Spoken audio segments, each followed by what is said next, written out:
कहना चाहिए, देश से है प्यार हमें हर पल ये कहना चाहिए, मैं रहूं या ना रहूं भारतीय रहना चाहिए, भारतीय रहना चाहिए, ভারতীয় रहना चाहिए। এটা জোরে হাততালি হবে।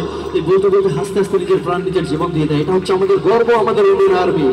আর আমি চাইবো আমাদের ক্লাবের সমস্ত দাদা ভাইরা যদি একটু স্টেজে আসে এই সম্মানের জন্য, প্লিজ এভরিওয়ান, আমাদের চাপছড়া যুবক সমিতির সকল মেম্বারদের আমি একটু চাইছি, প্লিজ দাদা ভাইরা প্লিজ একটু স্টেজে আসবেন এবং সকল মিলে আমরা এই ট্রিবিউটটা, এই সম্মানটা আমরা আমাদের ইন্ডিয়ান আর্মিদের, আমাদের নেভি অফিসার, আমাদের এয়ারফোর্স অফিসার সবাইকে এই সম্মানটা আমরা দেব। তো আমি চাইবো এই সম্মানটা আমরা যদি একটু আলো জ্বালিয়ে দিই, তাদের আত্মার শান্তি আমরা আলো জ্বালিয়ে একটা সম্মান আমরা করতে পারি, তাই না?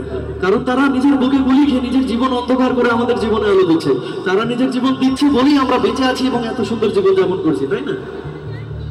তো তাদের জন্যই আমরা, তো সকল মিলে একটু, আমাদের কাছে মোমবাতি তো নেই এখন, কিন্তু মোবাইল ফোন অনেকের কাছে রয়েছে। যাদের কাছে মোবাইল ফোন রয়েছে আমি রিকোয়েস্ট করছি আমার সকল দাদা বন্ধুদের, আমার মায়েদের বোনেদের, প্লিজ ফ্ল্যাশ লাইটটি জ্বালাবেন প্রত্যেকটা সেই মায়েদের জন্য যারা নিজের সন্তানদের স্যাক্রিফাইস করে আমাদের জন্য, আমাদের সবার জন্য। প্লিজ এভরিওয়ান এই লাইটগুলোকে প্লিজ দাদা ভাই একটু, এই যে হ্যালোজেন লাইটগুলোকে প্লিজ একটু অফ করে দেবেন। শুধু সবার হাত উপরে থাকবে এবং ফ্ল্যাশ লাইট জ্বলবে। সবার গর্ব সহকারে সকল ইন্ডিয়ান আর্মিকে আমরা সম্মান দেব।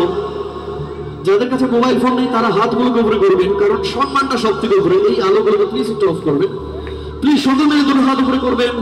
আমার কমিটির দাদা ভাইরা যদি একটু স্টেজে আসে, প্লিজ আমি রিকোয়েস্ট করছি কমিটির দাদাদের স্টেজে আসার জন্য।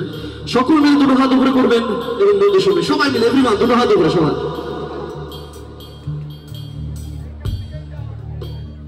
तेरे पास ही मैं आ रहा हूँ अपनी बाहें खोल के, और से मुझको गले लगा ले, मुझको फिर वो पूर दे। यही बस तू है, तू ही मेरी मोहब्बत है, तेरे ही पैरों में जन्नत है, तू ही तुझा अम्मा तुझे सलाम, शक्ल तुझे सलाम।